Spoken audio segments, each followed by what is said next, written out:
자, 시편 127편 3절, 한 절만 다 같이 읽겠습니다. 시편 127편 3절. 한 목소리로 읽겠습니다. 보라, 자식들은 주의 유산이요, 태의 열매는 그분의 보상이로다. 아멘. 오늘은 주일에 자녀들과 캠핑 가고 싶어요. 이런 제목으로 말씀을 전했습니다.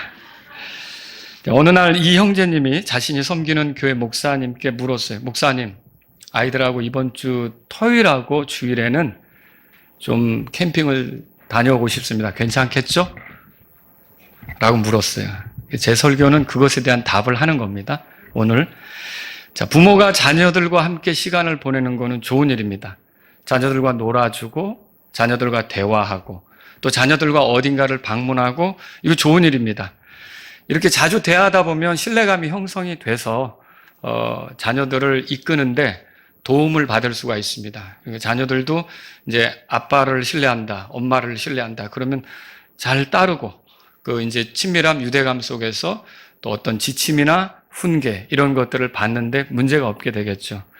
근데 이제 많은 아버지들이 잘못 생각하는 게 있습니다. 저도 아버지지만, 자녀들의 필요를 채우기 위해서 돈만 벌어다 주면 자녀들을 위해 내가 할 일은 했다라고 생각하는 건 큰 잘못입니다. 이게 내 얘기네? 라고 할 수도 있어요, 오늘. 그런데 이거는 정말 잘못입니다. 물론, 자녀들을 양육하는데 돈이 필요하죠? 돈이 필요합니다. 먹이는데 돈이 필요하죠. 그리고 또 입히는데 돈이 필요하죠. 그리고 잘 놀게 하는데도 돈이 필요해요. 장난감 사줘야 되죠. 놀이동산 데리고 다녀야죠. 돈이 필요하죠. 가르치는데도 돈이 필요하죠. 학원 다녀야죠. 그리고 뭐 배우게 하려면 돈이 필요한 거죠. 그래서 돈이 필요한 게 사실이고 돈 버는 게 또 쉽지도 않습니다. 굉장히 어렵죠. 아버지들이 돈을 벌 때 수고하고 땀 흘리고 또 어쩔 때는 자존심 상하는 일을 겪을 수도 있어요. 근데 이런 거를 자녀들은 잘 모를 수도 있습니다. 그런데 그렇게 돈을 버는 것이 중요하지만 정말 자녀들을 양육하는 데 있어서 시간을 같이 보내는 거 있잖아요. 함께 시간을 보내는 거, 이건 정말 더 중요하다는 생각을 하셔야 됩니다. 이렇게 부모들이 자녀들과 같이 지내면서 다른 사람들과 대화하는 법을 배워요. 그리고 말하는 법을 배워요. 말투, 표현, 이거 다 어떻게 보면 부모님을 따라하게 됩니다. 노는 법을 또 배워요. 질서나 규칙, 이런 것들을 배우는 거죠. 그래서 아이들의 대화하는 대화하는 법, 이런 것들을 보면 다 아버지나 어머니에게서 왔겠구나, 이렇게 생각할 수가 있어요. 자, 그래서 부모가 자녀들과 함께 시간을 보내는 건 좋은 일이고, 캠핑 간다. 정말 좋죠. 좋죠. 네, 같이 가서 시간을 보낼 수 있는 거. 여러분, 자녀들하고 이렇게 대화가 사라지거나, 그리고 자녀들과 함께 시간을 보내는 게 사라지면, 자녀들이 뭔가 이렇게 몰입하는 게 필요하거든요. 근데 그때 그나마 잘 되는 경우는 뭐냐면 공부에 집중하거나, 운동을 하거나, 뭐 재능이 있는 거 있잖아요. 이거를 연마하는 거, 이게 이제 그나마 다행스러운 일이에요. 좋은 일이고요. 근데 어떤 아이들은 공부에 취미가 없을 수 있어요. 그리고 운동에도 관심이 없고, 자기 재능 같은 거에도 이렇게 뭐가 뭔지 모르고. 자, 이런 경우는 어떻게 되느냐? 이런 경우는 아이들이 잘못된 것에 몰입할 수가 있어요. 잘못된 친구 관계를 갖는다든지, 스마트폰에 빠진다든지, 아니면 비디오 게임에 빠진다든지, 이런 식으로 잘못된 것에 몰입할 수 있는 거죠. 그렇게 되면 어떻게 되죠? 아이가 집중력을 잃어버리고, 또 사회성도 이제 떨어지게 되고, 그리고 의사소통하는 거나 문제 해결 능력이 현저하게 떨어질 수가 있죠. 자기중심적이 돼버릴 수도 있고요. 그래서 그다음부터는 부모님하고 소통을 원하지 않게 될 수도 있어요. 그리고 이제 부모님하고의 소통을 오히려 간섭이라고 생각해서 그냥 내버려 두세요, 이렇게 할 수도 있는 거죠. 이런 일이 일어나기 전에 우리는 자녀들하고 대화를 많이 해야 됩니다. 시간을 가져야 되고, 또 자녀들과 놀아주고, 이렇게 하는 것이 필요하다는 거죠. 그런데 자녀들과 같이 시간을 보내고 어울리는 건 좋은데, 그러면 주일날 이렇게 자녀들하고 캠핑 가는 거, 그래서 산에서 들에서 혹은 바닷가에서 이렇게 보내는 거, 이거는 과연 바람직한 것인가? 결코 그렇지 않다는 걸 여러분들에게 말씀을 드리고 싶은 거예요. 자, 우리가 자녀들을 양육하는 데 있어서 꼭 기억해야 될 것 몇 가지를 오늘 여러분에게 말씀드릴게요. 첫 번째는 뭐냐면 자녀들이 우상이 되어서는 안 됩니다. 권위를 가지고 자녀들을 가르쳐야 되는데 자녀를 떠받드는 거예요. 자녀들을 막 이렇게 거의 모시는 수준으로 사는 거죠. 이렇게 해서 자녀들에게 모든 걸 이렇게 쏟고 이렇게 하다 보면 여러분 오히려 자녀들을 가르칠 수가 없게 됩니다. 권위 있게 지도할 수 없게 되는 거죠. 그래서 저와 여러분들은 자녀들이 중요한 것은 맞지만 이 자녀들을 하나님이 선물로 주신 거고 우리에게서 제일 중요한 분은 하나님이시라는 생각을 하셔야 돼요. 하나님의 영광을 위해서 자녀를 키우는 겁니다. 하나님을 위해 살아가는 사람이 되도록 자녀를 키우는 거죠. 이게 실패한 사람이 누구냐면 엘리였어요. 엘리. 여러분 제사장 엘리 아시죠? 여기 사무엘기상 2장에 보면 그런 말이 있어요. 하나님께서 엘리에게 잘못을 지적하는데 이렇게 얘기하죠. 사무엘기상 2장 29절에 들어보세요. 너희가 어찌하여 내가 내 처소에서 명령한 내 희생물과 내 헌물을 발로 차며 이거 보세요. 내 아들들을 나보다 더 귀중히 여겨 내 백성 이스라엘이 드리는 모든 헌물 중에서 가장 좋은 것으로 너희 자신을 살찌게 하느냐. 그러니까 너희 아들들을 나보다 귀중히 여겨. 이거 하나님께서 좋아하시는 겁니까? 결코 아니라는 거죠. 자, 아이를 즐겁게 하기 위해서 장난감을 사줬어요. 근데 아이에게 장난감을 사줬는데 그 아이가 그 장난감에 빠져서 아빠가 귀가했는데 쳐다보지도 않아요. 여러분 아빠의 마음이 어떨 것 같아요? 좋지 않겠죠? 또 아이가 게임을 그렇게 깔아달라고 해서 그래? 한 번씩 시간 날 때 조금 해봐 하고 이렇게 게임을 깔아줬는데 그 게임에 빠져서 결국은 아버지를 쳐다보지도 않아요. 아버지를 찾지도 않아요. 그러면 여러분 그 아빠가 어떨 것 같습니까? 마음이 힘들어지겠죠. 좋지 않을 거란 말이에요. 여러분 그것처럼 하늘의 아버지께서 저와 여러분들에게 아이들을 선물로 주신 거예요. 키워보라고. 그런데 그 아이들에게 빠져서 그 아이들이 전부가 되고 그 아이들이 우선순위가 되고 이렇게 해서 아이들을 그 우상시하면서 이렇게 된다 그러면 그 아이를 주신 하나님은 어떠시겠습니까? 기뻐하실 수가 없다는 거죠. 오늘 본문 말씀에 시편 127편 3절에 보라 자식들은 뭐라고 돼 있어요? 주의 유산이라고 돼 있어요. 유산 이게 물려받는 거예요. 말하자면. 자식들은 주께서 우리에게 물려주신 유산과 같은 것이다. 이렇게 말하고 있죠. 유산만 받아 챙기고 그 유산을 주신 분을 소홀히 한다. 여러분 그거 성경에서 우리가 어디서 발견하죠? 누가복음 15장에 보니까 둘째 아들이 그냥 아버지한테 달라고 매달려서 주니까 그거 가지고 튀었죠. 그래가지고 허랑방탕하고 쫄딱 망해가지고 왔잖아요. 그 꼴하고 비슷한 거죠. 여러분 자녀들을 주신 것은 오히려 우리가 이 아버지로서 자녀들을 양육해 보면서 하나님 아버지가 자녀인 우리들을 얼마나 사랑하시는지를 배울 수 있거든요. 그런 기회를 가져볼 수 있는 거고요. 그리고 또 이게 보상이라고 돼 있어요. 3절에 보니까 태의 열매는 그분의 보상이다. 우리의 수고에 대한 몫으로 이 자녀들이 주어지는 거예요. 인생을 사는 게 쉽습니까? 어렵죠? 그런데 이렇게 어려움 중에 고단한 날을 보내는 중에 그래도 우리가 웃을 수 있는 거, 우리가 즐겁게 이렇게 좀 여유를 찾을 수 있는 거, 숨을 돌릴 수 있는 건 아이들이 커가는 모습을 보면서 그렇게 할 수 있는 거죠. 그래서 하나님께서는 우리에게 이렇게 위로가 되도록 삶이 고단하지만 하나님이 허락하신 삶을 사는 게 쉽진 않지만 이런 삶을 힘들게 살아가는 동안 위로가 되도록 보상이 되도록 아이를 주신 거라는 거죠. 근데 우리가 이 아이들에게 빠져서 결국은 하나님을 등한히 한다. 하나님을 존중히 여기지 않는다. 이러면 하나님 기뻐하시겠습니까?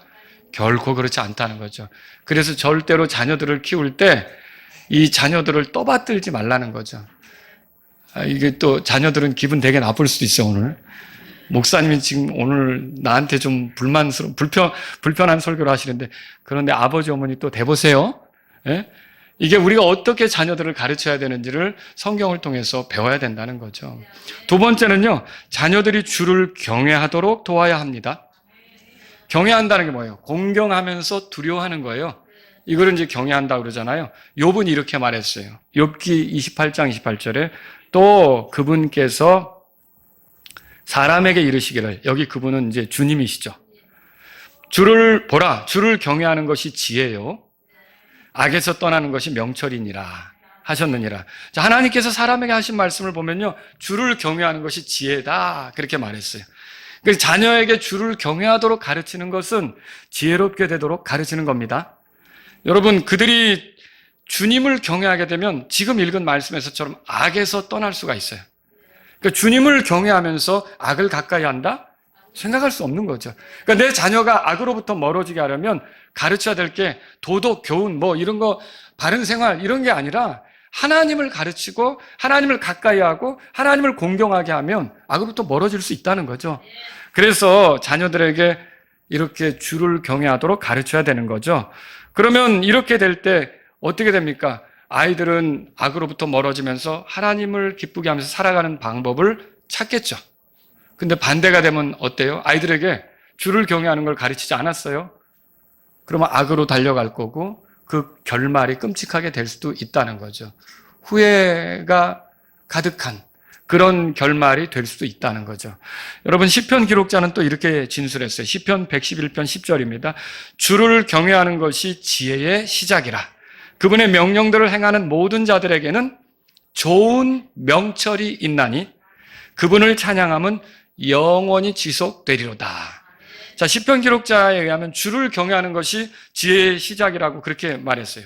그것으로부터 지혜롭게 되는 길이 시작된다는 거죠. 주님을 경외한다면 그분의 명령이 어떤 건지 알게 될 거예요. 그 명령들에 관심을 갖고 그 명령들을 지키려고 한다면 하나님의 어떠하심을 더 경험하겠죠? 그럼 그 사람의 삶 속에 하나님을 찬양함이 계속되겠죠. 그런데 이렇게 주를 경외하는 걸 가르쳐주지 못한다면 정말 주님을 찬양하면서 사는 삶이 이어질 수 있겠느냐라고 하는 거예요. 그렇지 않다는 거죠. 그래서 우리의 자녀들에게 주를 경외하는 것을 가르쳐 줄 필요가 있다는 것이죠. 그게 우리 자녀들에게 우리 아버지, 어머니들이 해야 될 일이다. 시편 지금 읽었고요. 잠언에도 보면 있어요. 솔로몬이 이렇게 말하죠. 잠언 9장 10절. 주를 경외하는 것이 지혜의 시작이요. 거룩한 일을 아는 것이 명철이니라. 아까 좋은 명철 그랬죠? 시편에서. 여기서도 명철에 대해서 얘기를 해요.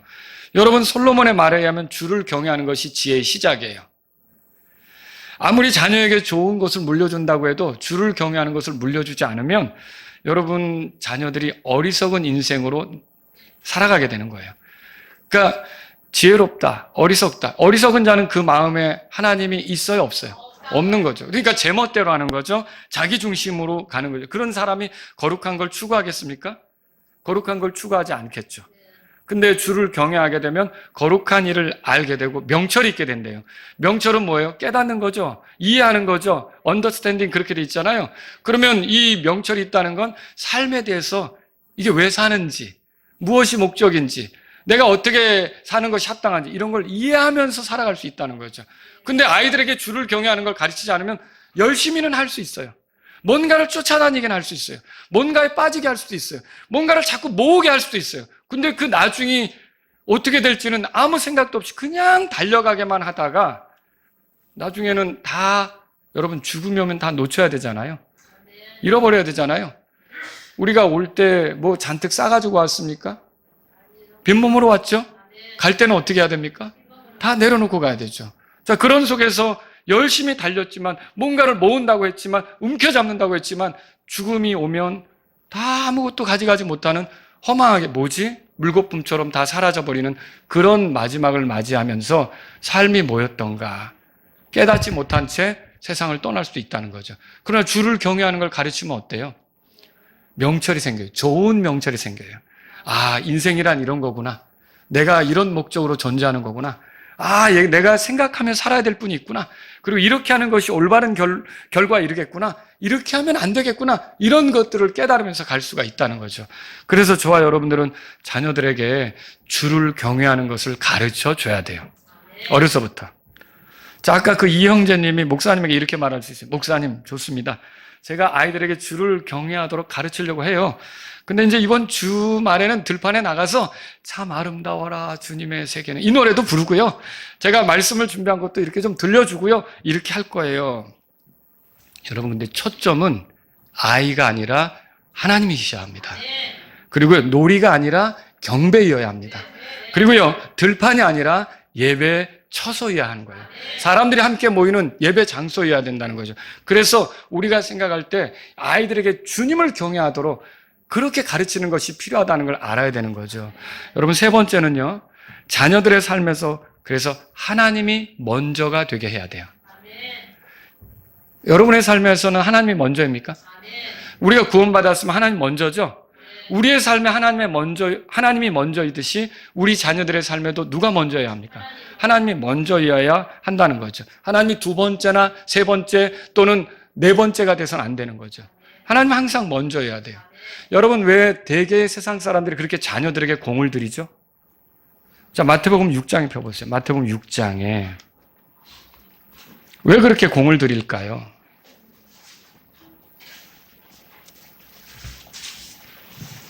(25절에) 보세요. 자, 다 같이 한번 읽어보겠습니다. 그러므로 내가 너희에게 이르노니 너희 생명을 위해 너희가 무엇을 먹을까 무엇을 마실까 혹은 너희 몸을 위해 너희가 무엇을 입을까 염려하지 말라. 생명의 음식보다 더 중하지 아니하며 또 몸이 의복보다 더 중하지 않다. 그렇게 성경이 말하고 있죠. 여러분, 세상 사람들이 자녀들에게 공을 들이는 이유는 우리 자녀들이 잘 먹고 잘 입고 이렇게 여러분 잘 지냈으면 하는 거예요. 나중에 고생하지 않았으면 하는 거죠. 인생을 잘 그렇게 편하게 살아갈 수 있었으면 해서 이런 이제 자녀들에게 공을 들이는 거예요. 가르치고 배우라고 하고 안 되는 것도 끌고 다니면서 해보라고 하고 이렇게 하는 거죠. 근데 여러분, 아무리 그래도 지금 예수님의 말씀에 의하면 생명을 잃으면 아무 소용이 없다는 거예요. 좋은 걸 입으려고 해도 몸이 허락이 안 되면 소용이 없는 거고요. 더 중요한 게 있다는 것을 예수님이 말씀하시는 거죠. 여기 31절, 32절 한번 보세요. 다 같이. 그러므로 염려하여 이르되 우리가 무엇을 먹을까 혹은 우리가 무엇을 마실까 혹은 우리가 무엇을 입을까 하지 말라. 이는 뭐라고 되어 있어요? 이 모든 것들은 이방인들이 구하는 것이기 때문이라. 이는 너희 하늘 아버지께서 이 모든 것들이 너희에게 필요한 줄 아시기 때문에. 그러니까 자녀를 키우면서 그리스도인이 얘가 잘 먹고 잘 입고 이렇게 잘 살아야 된다는 거에 초점을 맞춰서 자녀를 키우는 건 여러분 실패하는 겁니다. 근데 이 자녀를 키울 때 이 자녀의 삶 속에 하나님이 먼저가 되게 한다면 여러분은 그리스도인으로서 자녀를 잘 키우게 되는 거예요. 어떤 선택을 할 때, 어떤 결정을 할 때, 무언가를 추구할 때, 어디론가 갈 때 하나님을 먼저 생각하는 사람이 되게 한다면 여러분은 자녀를 잘 키운 거예요. 그런데 얘가 편하게 지내야 되는데, 잘 먹어야 되는데, 잘 입고 살아야 되는데, 좋은 집에서 넓은 평수에서 살아야 되는데, 돈 많이 벌고 살아야 되는데 이것만이 여러분의 목적이라면 여러분은 세상적으로는 어떻게 보일지는 몰라도 하나님 앞에서는 온당한 게 아니라는 거죠. 여러분, 하늘의 아버지께서 우리에게 먹을 것과 입을 것을 주시는데 믿는 우리를 정말 벌거벗기게 하시고 굶기게 하시겠습니까?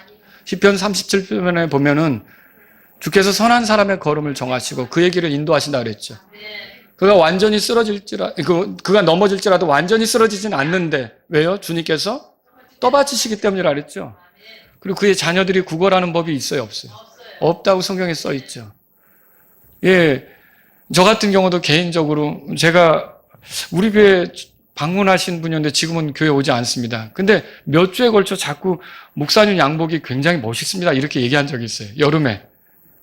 근데 사실 제 양복은 어떻게 보면 어떤 사업가가 계신데 그 사업가는 자주 자기 옷을 바꿔야 돼요.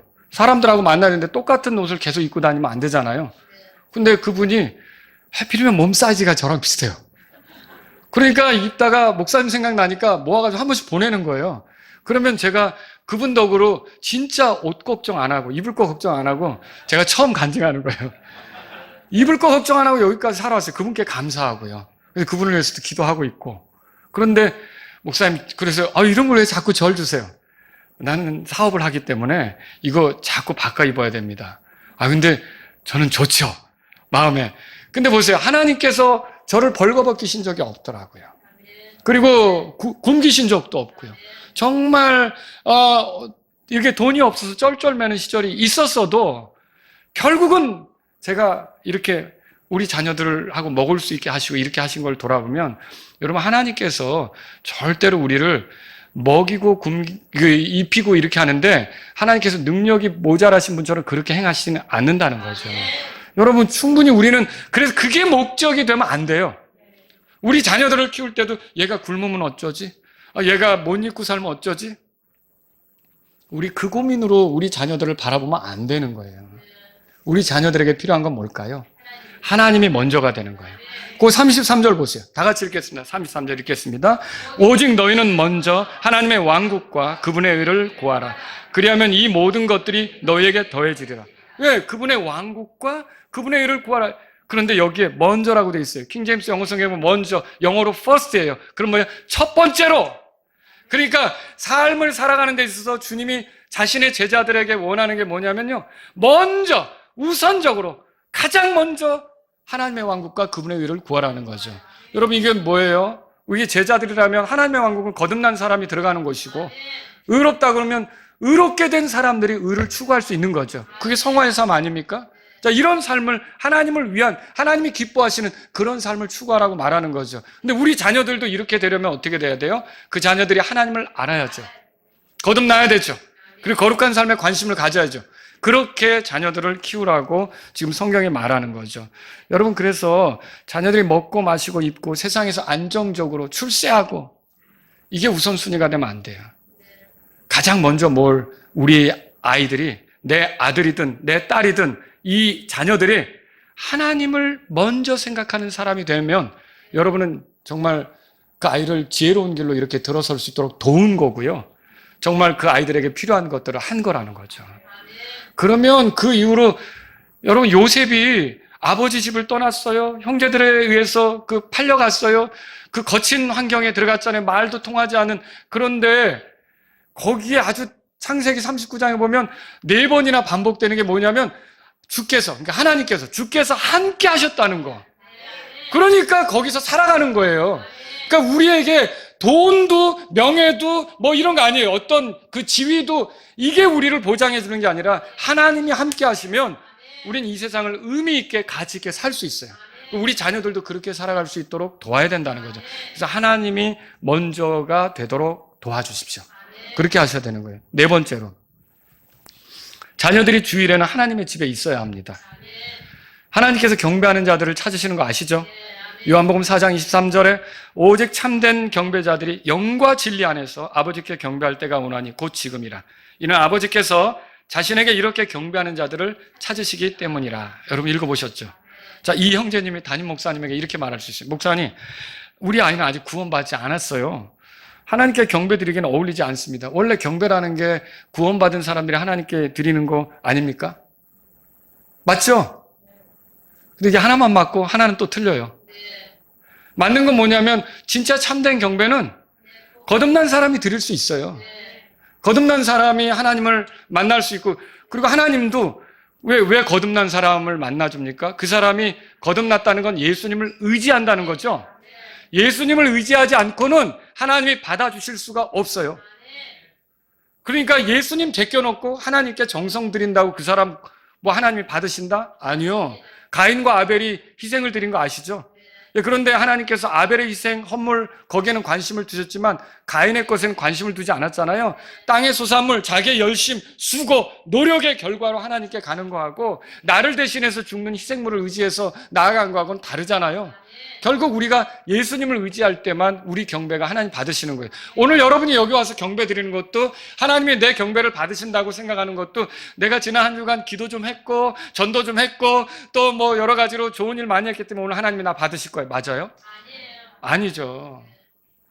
내 경배가 하나님께 가능한 것은 하나님과 나 사이에 예수님이 계시기 때문이에요. 내가 지난주에 기도도 못했고 막 위축되는 일도 많았고 전도 입도 뻥끗도 못했고 나는 정말 왜 이렇게 혈기를 부렸는지 엉망진창으로 살았어. 오늘 여러분이 그런 심정으로 왔다고 해서 너는 안 돼 하고 하나님께서 거절하실까요? 만일 여러분이 예수님을 의지해서 왔다면, 나는 자격이 안 되지만 내 공로가 아니라 십자가에서 죽으시고 부활하신 예수님, 피 흘리신 예수님의 공로로 나는 하나님께 나아갑니다. 예수님의 피를 힘입어 하나님께 나아갑니다 하면 하나님 받으실까요? 당연히 받으시죠. 그래서 이게 참된 경배는 구원받은 사람들이 드릴 수 있는 게 맞죠. 근데 믿음이 생기려면 또 어떻게 해야 될까요? 들어야 되죠. 우리의 자녀들은 구원받지 못했기 때문에 경배 드릴 자격이 안 되니까 너는 집에나 있어. 이거 아니라 이 자녀들을 말씀이 선포되는 자리로 데리고 오다 보면 듣게 되고 들으면 믿음이 생기면 삶이 변화될 수 있는 거죠. 여러분과 제가 이 두 번째 제가 말씀드린 걸 놓치면 안 된다는 거예요. 지난 목요일 날 그레그 페인나워 선교사님 만났어요. 우리 기도 포병대에서 기도하는 선교사님 있잖아요. 자, 이분이 이제 베트남을 거점으로 해서 그 태국이나 라오스나 이런데 또 베트남 그 북쪽에 하노이 이쪽에 그 탈북자들을 어떻게든지 도우려고 해요. 왜냐하면 이분의 선교의 최종 목적지는 북한인데 지금 북한은 들어갈 수가 없잖아요. 그러니까 탈북한 사람들을 만나서 도우려고 하는데 이분이 예를 들어 태국 같은데 탈북한 사람들 수십 명이 있었는데 누구도 돕지 않으니까 다시 태국 정부가 북한으로 보낸대요. 얼마나 끔찍한 일이에요. 그러니까 이런 거를 보면서 어떻게 해서든지 돕고자 하는 거죠. 그래서 저랑 이런저런 교제를 하다가 이제 저는 또 궁금하니까 그럼 선교사님은 언제 구원받으셨어요? 라고 물었어요. 지금 나이가 이제 좀 됐죠. 50 가까이 40대죠. 그런데 이제 언제쯤 구원받으셨어요? 그랬더니 6살 때 구원받으셨대요. 그게 가능할까? 근데 언제 전임사역에 그런 부르심을 받았어요? 전적으로 주님을 위해 일하는 거? 13살 때 받았대요. 이게 가능할까? 여러분 어떻게 이런 게 가능하죠? 어려서부터 하나님 말씀을 듣는 자리에 있으면 가능하다는 거죠. 또 어떤 미국인 선교사가 한국에 들어와서 지금도 사역하고 있어요. 제가 그분을 만났을 때 또 저도 언제 구원받으셨냐고 물었죠. 이게 구원 간증을 듣고 싶으니까. 누구 만나면 진짜 구원받았는지를 확인해야 되잖아요. 그랬더니 그분이 5살 때 구원받았다는 거예요. 그건 더더욱 놀랄 일이었어요. 아니 그게 어떻게 가능합니까? 예, 독립침략의 신앙에서 이렇게 쭉 자라오고 부모님을 따라서 말씀을 듣다 보면 근데 지금 선교사로 일하고 있는 거예요. 한국에 와서.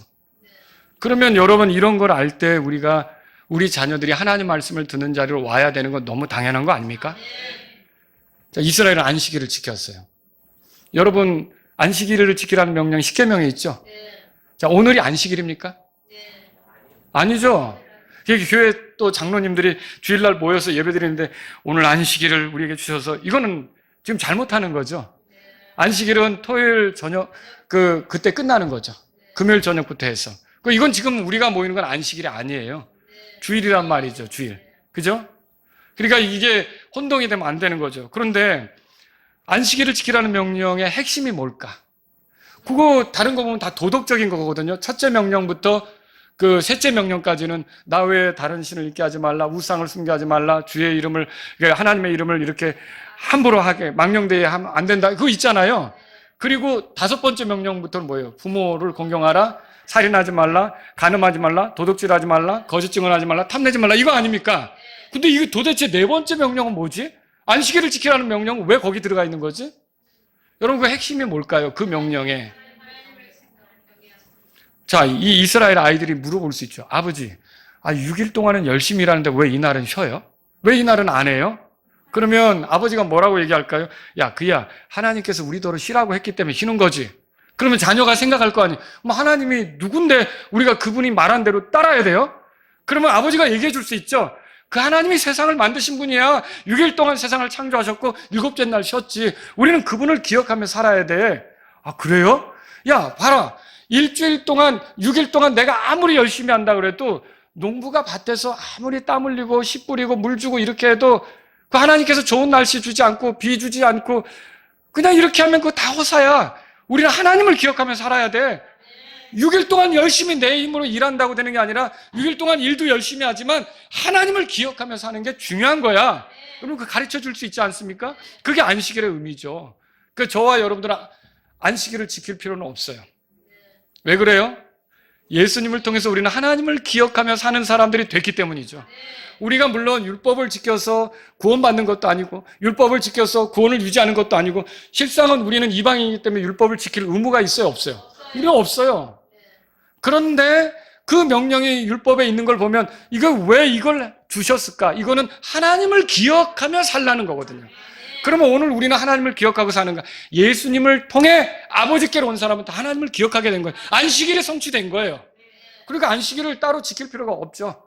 그렇잖아요. 그래서 저와 여러분들은 자녀들에게 하나님을 기억하며 살도록 가르쳐 주는 게 필요하다는 거죠. 그러기 위해서는 주일날 교회 가야 되는 거예요. 여러분 이 주일도 생각해 봐야 돼요. 이 주일이 어떤 날인가? 자, 여러분 그 주일은 킹제임스 영어 성경에 보면 주일이라 우리가 주의 날 그렇죠? 그 사전에 보면 주일은 주의 날 이렇게도 또 돼 있더라고요. 국어 사전에도 주의 날. 근데 주의 날이 뭐냐는 거예요. 주의 날이. 그 주가 일주일의 주가 아니고 주님 주자예요. 근데 주의 날인데 이거는 킹제임스 영어 성경에 보면 주의 날이라고 돼 있는데 두 가지가 나와요. 하나는 the day of the Lord 그렇게 돼 있어요. 그건 뭐예요? 그것도 주의 날이에요. 근데 그거는 심판의 날. 주님이 와서 다스리는 날. 모든 걸 회복하시는 날. 그 이제 앞으로 있게 될 날 있죠? 그걸 주의 날이라고 하는 거죠. 근데 그게 이제 베드로후서 3장에 나오죠. 막 이게 불이 붙고 원소가 타고 뭐 이렇게 하면서 그게 주의 날, 그 일어날 일들을 얘기한단 말이에요. 그게 하나가 있고요. 그게 구약에 예언된 주의 날이고요. 근데 지금 우리가 모이는 이날 주일 주의 날은요. 그게 아니에요. 요한계시록 1장에 가보세요. 요한계시록 1장.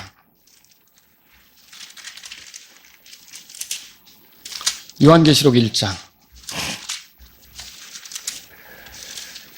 요한이 그 반모섬에서 환상 보죠. 예, 환상 보는데 그 날이 장소는 반모라고 하는 섬인데 언제 그렇게 됐느냐. 10절 보세요.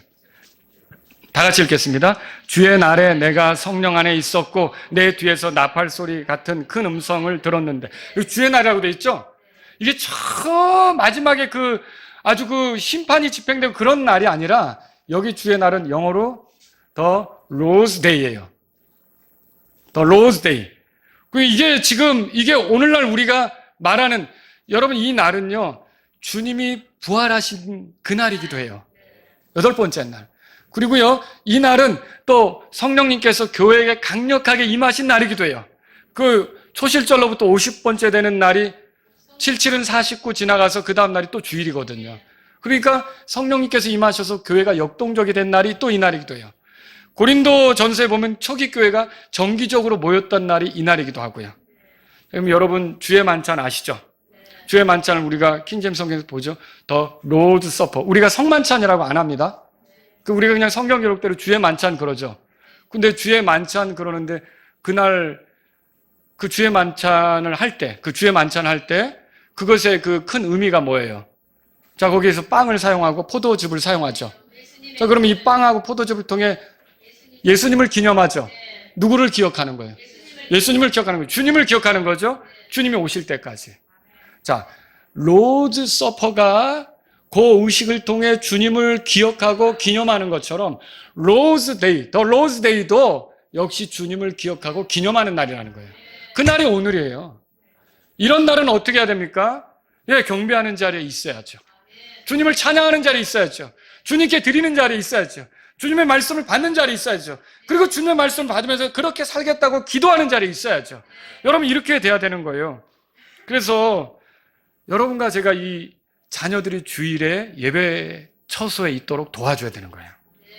저는 종종 어머니가 내게 복음을 전해서 구원받았어요 라고 말하는 청년들, 아버지가 나에게 복음을 전해서 구원받았어요 라고 말하는 사람들에 대해서 들을 때가 있어요. 우리 교회도 그런 분들이 있어요. 그건 정말 그런 고백을 그 자녀가 할 수 있다는 것은 그 부모로서는 줄 수 있는 최고의 선물을 준 거예요. 잠언의 15장 16절에 적게 가지고도 주를 경외하는 것이 많은 재산을 가지고 그것으로 인해 괴로워하는 것보다 나으니라. 많은 재산을 준 것보다 주를 경외하는 것을 준 게 더 좋은 거라는 거죠. 그래도 또 자녀는 나 그거 필요 없어요. 돈이나 많이 주세요. 이럴지도 모르겠어요. 그런 자녀는 그 집을 나간 탕자같이 되는 꼴이에요. 여러분이 잘 생각하셔야 돼요. 만일 아이가 주일에 경배하는 걸 배우지 못했다, 그 시기를 놓쳤다, 그러면 아이들하고 진지하게 우선 아이들을 위해서 기도하고요. 그 다음에 좋은 본을 보이고요. 그리고 이제 기회를 갖고 이렇게 얘기를 나눌 수 있어야죠. 철수라고 해봅시다. 아빠가 한때는 주일에 교회도 가지 않았고 하나님을 경배드리는데도 소홀했다. 근데 그게 내가 잘못이라는 걸 인식하게 됐다. 왜냐하면 하나님께서 나를 만들어서 여기 있게 하셨을 뿐만 아니라 죄로 지옥에 떨어질 수밖에 없는 나를 자신의 사랑하는 아들 예수님을 통해서 구원해 주셔서 이렇게 하나님하고 가깝게 지내면서 하나님의 은혜를 누릴 수 있게 했는데 내가 이런 하나님을 외면하고 그렇게 살아왔다는 것이 부끄럽다. 그래서 아빠가 철수와 또 영희를 위해서 또 열심히 일하겠지만 아빠가 하나님을 기억하며 살려고 한다. 그리고 그걸 위해서 그 하나님을 기억한다는 걸 표현하면서 나아가는 경배 자리로 나가려고 한다. 우리 철수도 아빠랑 같이 경배 자리로 나가면 좋지 않을까? 지금 당장 어려울지도 모르지만 나중에 시간이 흘렀을 때는 아빠가 나를 이렇게 인도해 준 것이 너무 고맙구나 이렇게 느껴질 때가 있을걸? 어떻게 한번 아빠랑 같이 경배 자리로 가보지 않을래? 여러분 이렇게 할 수 있다는 거죠. 기도하면서. 자, 그래서 저와 여러분들이 이렇게 자녀들에게 주일에는 경배 자리 있도록 도와줘야 된다는 거죠. 말씀을 정리합니다. 두 가지로 말씀을 드릴게요. 자녀들에게 많은 시간을 가지십시오. 아버지들은 돈만 벌어다 주는 사람이 되면 안 되는 거예요. 아이들은 아버지로부터 노는 법, 사는 법, 질서, 규칙, 말하는 법, 말투, 다른 사람하고 어떻게 협의하는지, 이 모든 것들을 어떻게 표현하는지 이런 것들을 다 배우는 거예요. 마라나타 침례교는 국경일에 태극기 거는 날 이런 때 국경일 혹은 무슨 날 이런 때 주로 행사를 안 갔잖아요. 올 가을에 이렇게 이것도 가족들끼리 모여서 친교한다고 갖는 거고 거의 행사를 안 가지려고 그래요. 그 안 가지려고 하는 의도를 아시죠? 캠핑은 그때 가시라고요. 아시겠죠? 캠핑은 그때 가시고 주일은 어떻게 해요? 하나님께 경배하는 자리로 나가자라는 거죠. 그분이 먼저 해야 된다는 거죠. 자, 자녀들이 주일에 하나님의 집에 있게 하십시오. 하나님 말씀을 듣게 하십시오. 그래야 믿음이 생깁니다. 하나님을 섬기는 것이 중요함을 알게 해주십시오. 부모는 그것의 본이 되어야 합니다. 하나님을 경외하는 사람이 되도록 도와줘야 되는 거예요. 그게 재산을 물려주는 것보다 더 정말 좋은 것을 물려주는 거죠. 여러분, 하나님을 경외하는 것이야말로 지혜의 시작입니다. 명철한 길로 그게 나아가는 거예요. 명철한 게 뭐예요? 이게 잘 깨닫고 파악하면서 나아갈 수 있게 되는 거죠. 죄악으로부터 멀어지게 하고요. 자녀들이 그래서 하나님을 찬양하며 살 수 있는 길로 나아가도록 돕는 게 바로 그거예요. 그래서 저와 여러분들이 자녀들을 키우면서 자꾸 주일에는 교회로 올 수 있도록 도와주셔야 되는 거예요. 그것이 옳다는 것을 시간 내어 진지하게 자녀들에게 말해주는 거죠. 처음엔 어색할 수도 있어요. 하지만 이제 잘 이렇게 본을 보이고 또 이야기를 나누면서 자꾸만 교회 쪽으로 향하도록 경배하는 자리로 나아가도록 도와주신다면 여러분의 자녀가 하나님께서 나를 이렇게 사랑하셨다니 깨닫는 날이 올 거라는 거죠. 예수님이 이런 엄청난 일을 하셨다니 깨닫는 날이 올 거라는 거죠. 자, 근데 이게 제일 좋은 건 뭐냐면 어렸을 때부터 자연스럽게 교회 다니는 거예요. 그런 환경에 있었던 분들은 복 받은 거예요. 그게 남들은 경험할 수 없는 복을 그냥 우리 아버지가 나면서부터 그냥 100일 때부터 아니면 엄마가 몸조리 다 끝내고 나서부터 예배당에 데리고 와서 그냥 그렇게 컸다. 그거 엄청난 복이에요. 감사하십니까? 그거 엄청난 복이에요. 그런데 이리저리 다 헤매고 다니다가 온 게 아니라 자연스럽게 하나님 말씀을 들으면서 컸고 마침내 복음을 깨달아서 예수님이 나에게 어떤 분인지 구원해 주라고 고백하고 주님이라고 고백하게 된 건 여러분이 정말 그 부유한 아버지를 둔 것보다 여러분이 정말 제가 또 부유하지 않다고 해서 변명하는 게 아니라 그렇게 그런 부모를 만나서 믿음을 전수받은 것은 여러분이 특별한 복을 누리는 거라는 거죠. 자녀들은 그렇게 생각해야 된다는 거죠. 그래서 저와 여러분들이 이제 자녀들과 함께 예배당에서 예배드리는 것을 당연시하고 그렇게 이끌고 하나님을 먼저 기억하고 살도록 그렇게 도와주시는 부모님들이 될 수 있기를 바랍니다. 다 같이 일어서시겠습니다. 오늘 이 말씀을 들은 여러분 가운데 하나님 아버지 저에게 자녀를 주셔서 감사합니다. 제가 제 자녀들을 위해서 주님께 기도합니다. 이 아이가 하나님을 기억하며 살 수 있도록 하나님이 먼저인 삶을 살 수 있도록 또 하나님을 경배하는 자리에 있어서 명철하고 지혜롭게 되는 사람이 되도록 이 자녀를 인도해 주십시오. 여러분 이런 마음이 있다면 자녀들을 위해 기도하고자 하는 분이 있다면 이 시간 주님 앞에 나가십시오. 하나님 아버지 저에겐 자녀가 없습니다. 그렇지만 주님이 자녀를 주신다면 주의 말씀대로 바르게 양육해 보고 싶습니다. 주님 저에게 은혜를 베풀어 주십시오. 이런 분이 있다면 이 시간 주님 앞에 나아가십시오. 여러분이 하나님 아버지 나는 내 자녀들을 지금 예배당으로 인도하지 못했습니다. 그 자녀들이 여기 와서 같이 예배드릴 수 있게 도와주십시오. 하나님 말씀을 들을 수 있게 도와주십시오. 이런 분이 있다면 이 시간 주님 앞에 나아가십시오.